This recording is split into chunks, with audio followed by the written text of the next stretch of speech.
네, 4월 17일 민주파출소 1일 브리핑 진행하겠습니다. 함께하신 김동화 허위조작정보감시단장님이십니다. 민주파출소 제보 현황 보고 드리겠습니다. 4월 17일 9시 기준 1,044명 방문했고 460건 제보가 있었습니다.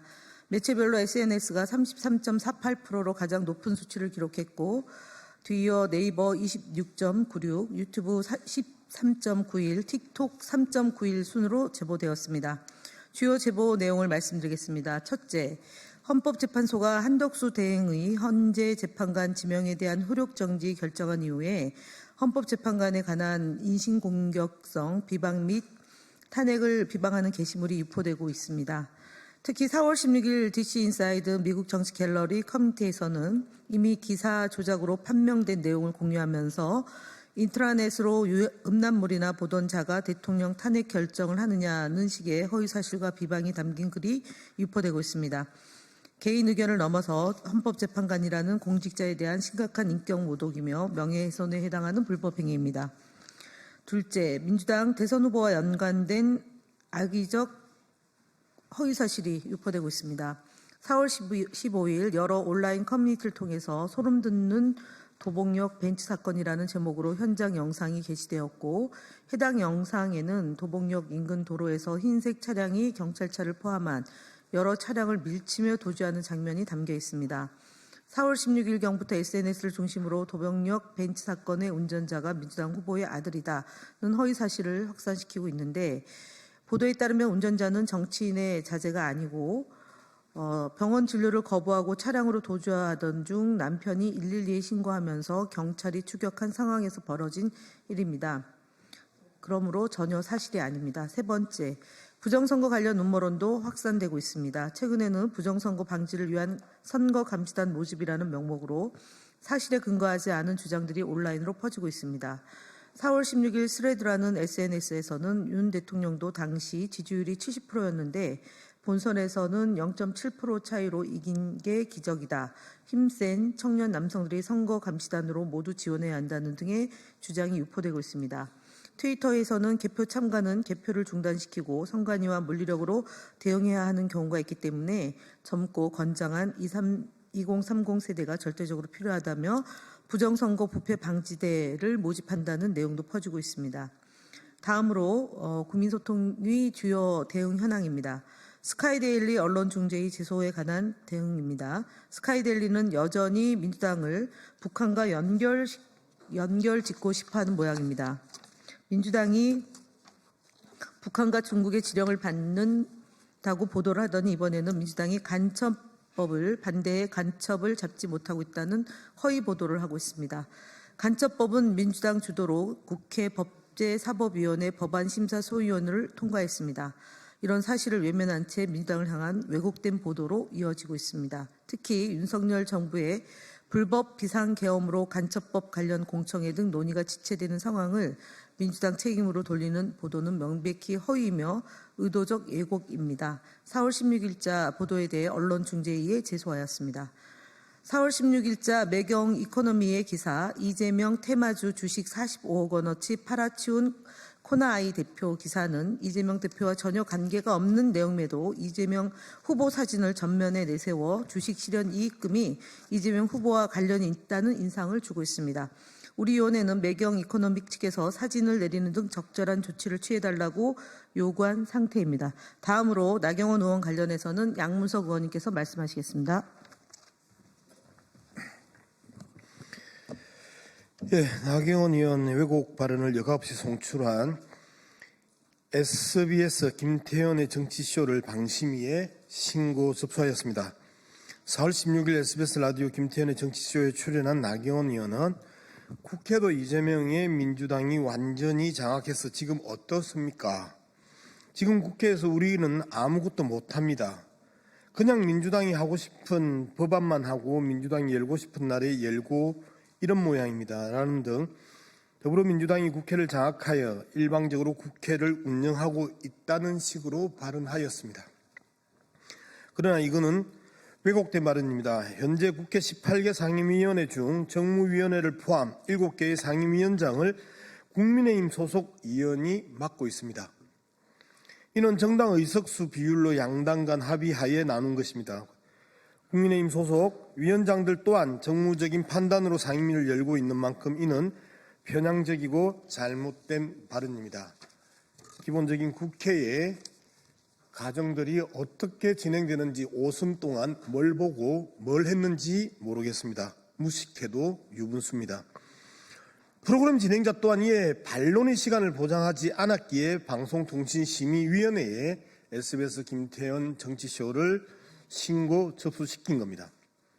허위사실 유포 유튜브 채널 효잉에 대한 구글 신고를 완료했습니다. 더불어민주당이 마약 수사를 방해하고 마약 사범을 비호하고 있다는 허위사실을 유포한 유튜브 채널 효잉에 대해 구글에 신고했고 법적 대응을 위한 검토에 착수했습니다.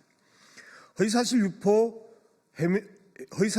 혐의로 전한길 씨를 경찰에 고발했습니다. 유튜브 채널을 운영 중인 전한길 씨는 지난 4월 4일 게시한 영상을 통해 이재명 당시 대표에 대해 허위사실을 유포했습니다. 이에 대해 법적 검토를 마친 후 경찰에 고발 조치하였습니다. 다음은 국민의힘 거짓말 시리즈입니다. 우리가 거짓말 시리즈 오늘로 이 90번째, 91번째를 읽게 되는데요. 여러분들이 제발 이 거짓말 시리즈에 대해서 좀 경고를 좀 해주셨으면 좋겠습니다. 이렇게 대놓고 거짓말하는 정치판을 그리고 정치 자체를 희화시키고 혼탁하게 만드는 일에 대해서 언론사 여러분들께 당부드립니다. 권영세 국민의힘 비상대책위원회 위원장은 14일 자당의 비상대책위에서 주 4.5일제와 주 52시간 근로규제 폐지를 함께 추진하겠다며 민주당의 4일제, 4.5일제는 급여를 그대로 유지하려는 비현실적이고 포퓰리즘적 정책으로 오히려 큰 혼란을 줄 것이라고 주장했습니다. 주 4.5일제의 취지는 장시간 근로시간에서 벗어나 근로시간 단축을 통해서 생산성을 제고하고자 하는 것임에도 불구하고 권영세 위원장은 제도의 취지도 모른 채 주당 근무시간은 유지하며 4.5일제를 추진하겠다는 조삼모사식의 황당한 거짓 공약을 내세우고 있는 것입니다. 심지어 주 52시간 근로시간 규제까지 폐지하겠다고 했습니다. 2024년 기준 OECD 회원국의 연간 근로시간은 1742시간인 반면에 한국은 여전히 1874시간으로 무려 132시간이 더 많습니다. 하지만 시간당 노동 생산성은 OECD 38개국 중에 33위로 최하위권입니다. 많은 스타트업 회사에서 몰입도와 생산성에 오히려 효과가 있다며 주 4일제 또는 30시간대 근무제 등을 도입하고 있는 추세입니다.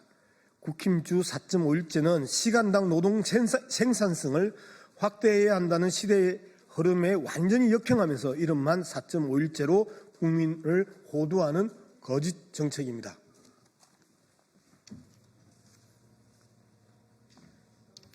네, 다음으로 국민의힘 대선주자 거짓말 시리즈 9번째입니다. 나경원 국힘 의원은 한 라디오 방송에 출연하여 이재명 후보의 공약을 언급하며 어제 무디스에서 한국의 신용 등급을 내릴 수도 있다고 발표했다고 주장했습니다. 그러나 무디스가 해당 경고를 한 적이 없다는 점은 명백한 허위 발언입니다. 다시 말씀드립니다. 무디스가 해당 경고를 한 적이 없다는 점에서 해당 발언은 명백한 허위입니다. 무디스는 7일 발간한 보고서에서 민주당 이재명 후보의 기본소득에 관한 언급을 했을 뿐입니다.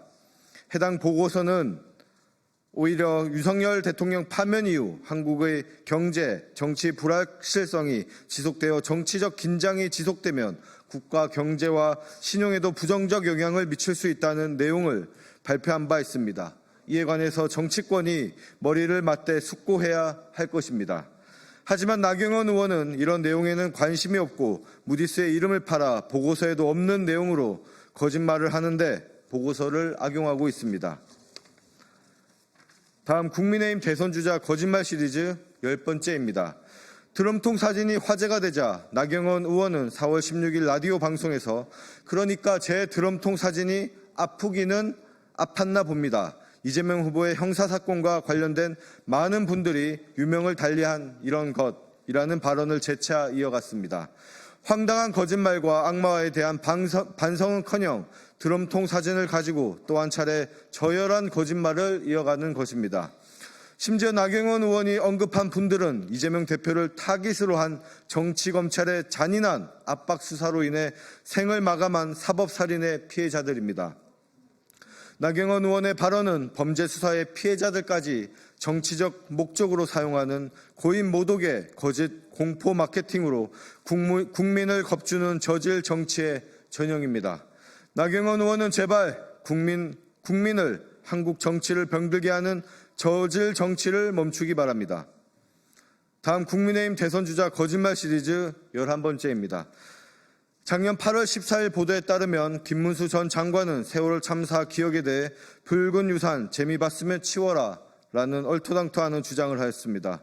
세월호 참사로 상처받은 유가족들의 아픔을 전혀 고려하지 않은 반인륜적인 표현인 동시에 추모 공간마저 색깔론에 입각해 정쟁화하여 발언한 명백한 거짓말입니다. 자식이나 가족을 잃고 재미를 보는 사람이 세상에 어디 있다는 것인지 되묻고 싶을 정도입니다. 김문수 전 장관의 세월호 관련 발언은 이뿐만이 아닙니다. 2018년 서울시장 선거에서도 세월호 참사 추모를 두고 죽음의 구판이라고 주장했으며 2020년 본인의 SNS를 통해 붉은 유산을 대청소해야 한다고 주장하기도 했습니다. 김문수 전 장관은 피해자와 시민들의 기억, 추모 활동을 구구적 색깔론과 정쟁으로 몰고 간 각종 발언에 대해 2014년 인사청문회에서 끝끝내 사과하지도 않았습니다. 국민의 아픔도 감싸지 못하고 잔인한 표현을 이어가던 김문수 후보가 국민의힘 대선 주자 1위라는 현실이 참으로 개탄스럽습니다.